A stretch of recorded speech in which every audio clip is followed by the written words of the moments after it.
Hi besties, you're welcome to my YouTube channel. It's Emma Styles. If you're seeing this video for the first time, click on the subscribe button and turn on your post notification bell to get notified anytime I upload new videos.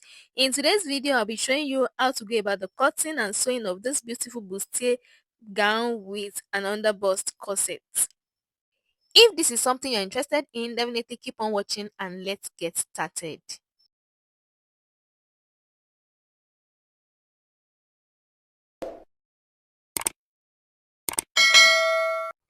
To make this dress, you're going to need an African print, you're going to need a crepe fabrics for the waist area, then you're going to be needing a net lace for the sleeve area.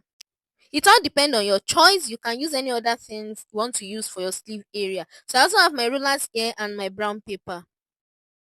So now to draft out our pattern, I'll be folding my brown paper into two and I'll just go ahead and start by drawing a straight line across the top. This is the shoulder line. The shoulder line can also be referred to as the starting line. From the starting line, I'm going to come down to my bust point. That is from the shoulder to my bust point. So it is 10 inches for me, and still leaving the tape on the shoulder line, you're going to mark your shoulder to under bust. And lastly, you're going to measure your shoulder to waist. So I'm going to go ahead and draw straight lines across the points that I marked out. So now this right here is the shoulder line. I will label this the bust point, the under bust, and the waistline. So on the shoulder line, I'm going to go in from the center by 3 inches for my neck width. And then I'm going to come down by 3 inches as well for my neck depth.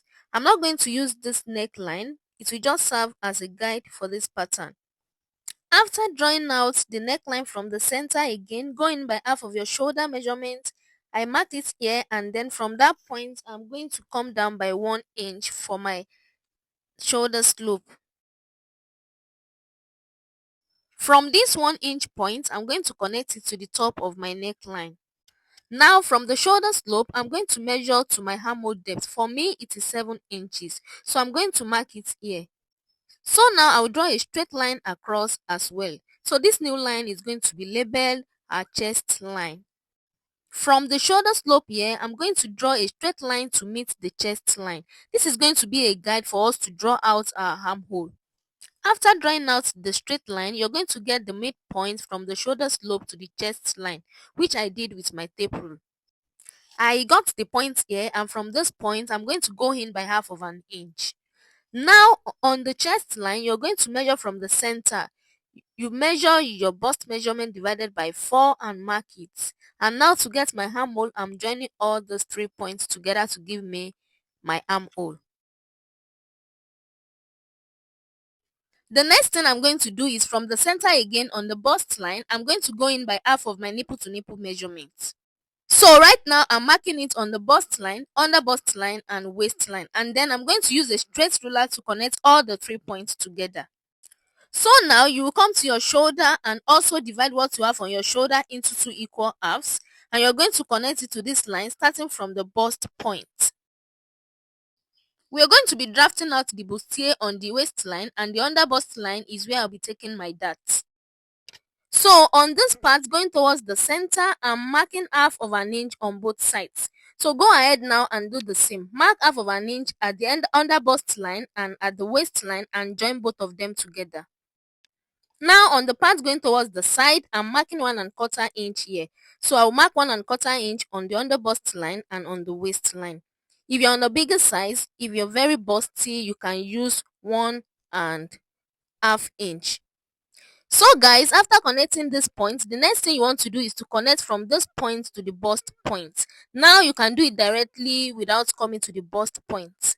So just use your ruler and draw a straight line like this. Another option is that you come down by an inch or 3/4 of an inch. So for me, I came down by 3/4 of an inch from the bust point, and then I made a new point. So I'm going to connect from this new point now to the line I have on the under bust line. Guys, it's very simple. Just watch what I am doing here carefully. So I will connect both sides to meet this new point, the ½ inch that I come down by, and I'm just going to extend the new point to meet the bust point like this. I traced it out with pencil earlier on. I'm just using my marker to trace it out to make it darker. so that you can see. So once I'm through with this, the next thing to do is to determine how open I want this bustier to be.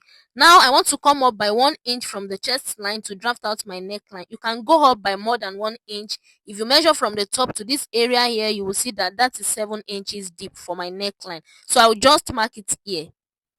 I came up by 1 inch for my neckline, so I'll just draw a line across it to meet the armhole like this. Now on the part going towards the center of my blouse, I'm going to just mark half an inch here. So I'll mark half an inch here, and then on this other side going towards the side, I'm going to be marking 1 inch. So I'll be connecting these two now to meet the bust point. So now the next thing I'm going to be doing now is to determine the neckline. If you want a straight neckline, you can go ahead and do it, but for me, I want a little sweetheart neckline. So I'll just use my curve to arrange in a way that is going to give me the sweetheart neckline.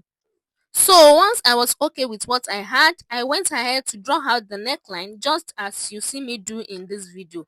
And now I have my sweetheart neckline. So now on the chest line, you're going to mark your bust measurement divided by 4. Don't forget you're going to replace the dart that you took when you were taking the bustier area. I have about 1 inch here, so I will replace it back outside here. So now I'm going to come to the waistline and I'm going to divide my waist measurement by 4 and mark it at a point here. Now I'll measure the dart that I have. It was about 2 inches and I replace it back. From that waist point now, I'm going to connect from the waist to the armhole to get the nail sights. So guys, please note that I did not add any stitching allowance to this pattern. I just replaced all the darts. So this side is the center front and this is the side front. So now we are done drafting out this pattern. I'm just going to go ahead and cut it out.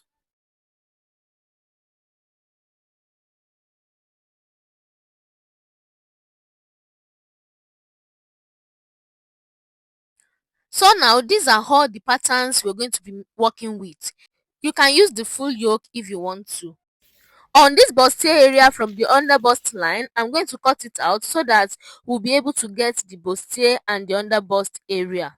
So this area here will be the bustier area, and then this bottom area here is going to be the underbust area. So now guys, I'm going to show you how to go about making it into a basque waistline.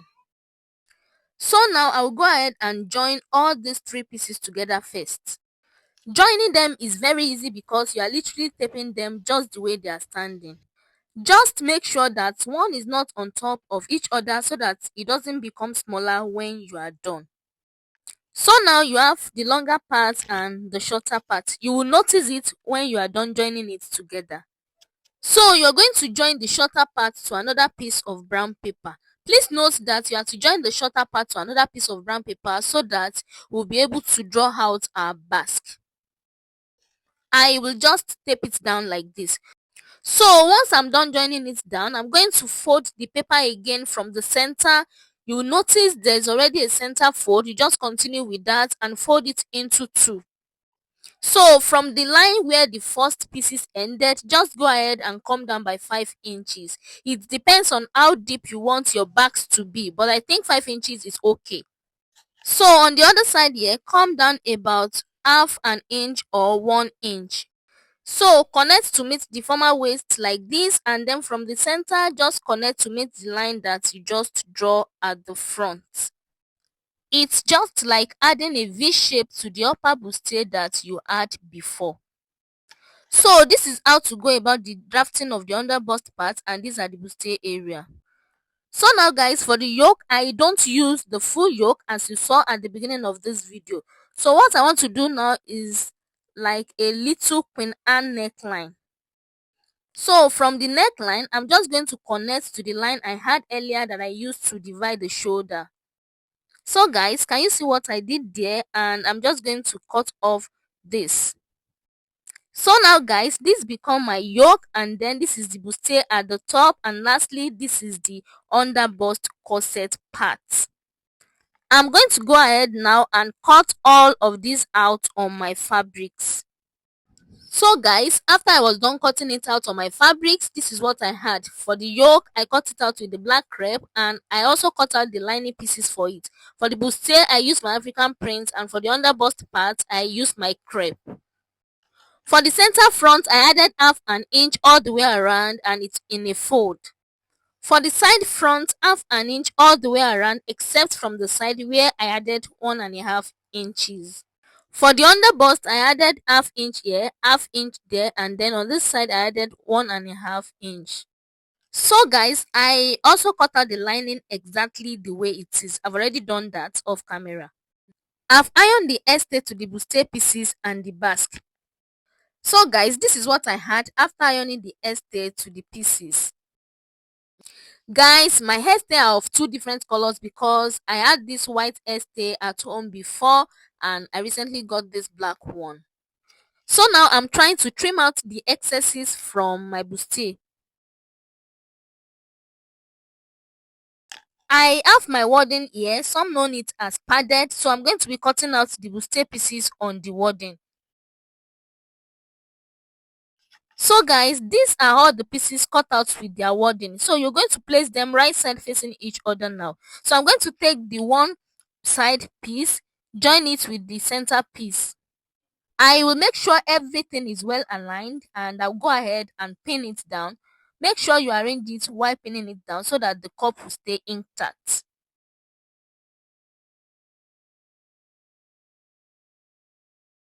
This is what I had after I was done pinning this side down. So I'm going to do the same thing for this other part as well and then stitch the area that I pinned down. So guys, this is what I had after I was done stitching it down. So now I'm going to iron all my seams open and I'm going to be working on the underbust corset part now. As you can see, I already ironed my estate to the underbust piece. At the top of this piece, go ahead and measure and divide whatever it is you get into 2 equal halves. I'm going to mark the center here and draw it to meet the V shape at the end. So this is going to give you the center of this underbust corset. From this center, I'm going to measure 3 inches on this side and 3 inches at the end and also draw a straight line across. I'm trying to create the boning channels now.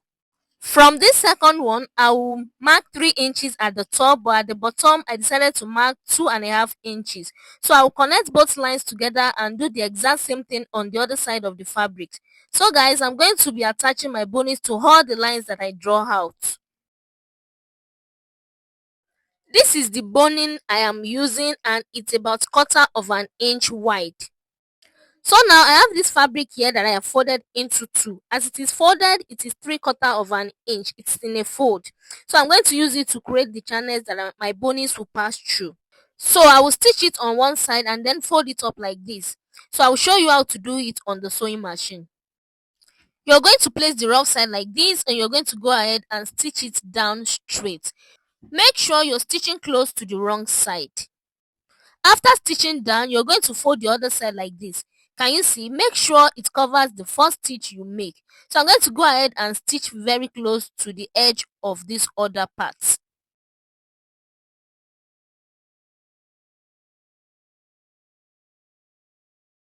There is actually a space inside for my boning to pass through. Now the measurements you're going to use for this particular bone channel will depend on how wide your boning is. So I've stitched down this one side and I've decided to make a top stitch on the other side as well to give it like a fine design. But if you don't want to do a top stitch, it's fine.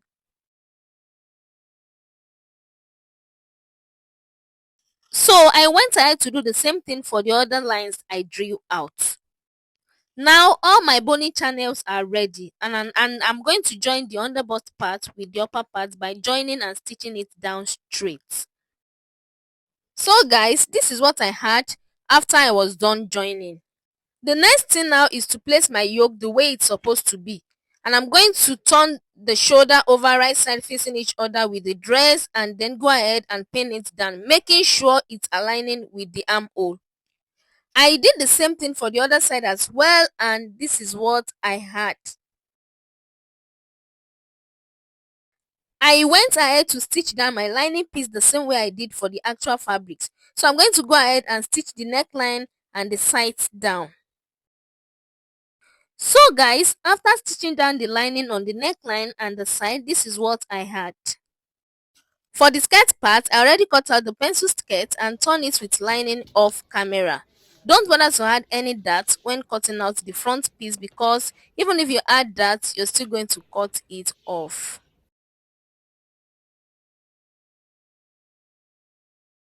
So now get the middle point, which is what I have here, and from the midpoint come down by 5.5 inches. Remember earlier from the basque we came down by 5 inches.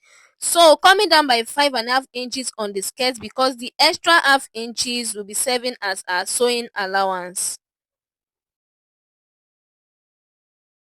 So once you're done, place the V shape on the point that you got the straight line that you got before. Just watch as I am doing here and trace it out onto your skirt part. So now you're going to cut out the V on the skirt. You're not going to cut out the exact line that you draw. Cut out about half inch away from the line that you draw. Just see as I am cutting mine here, so that you will use the half inch for stitching allowance. Now go ahead and make a notch on the center of the skirt and also on the V of the blouse. So once you're through with this, before you go ahead and join the two pieces together, you will need to pass through all your bones to the channel, which is what I'll be doing right now. When you're passing through your boning, make sure it doesn't reach the end here, so that it will not disturb your stitching. So once you're done placing your bones, you're going to stitch the upper part with the skirt part. You're going to start on the center, pin it down on the center. Make sure you're using the notches that you make.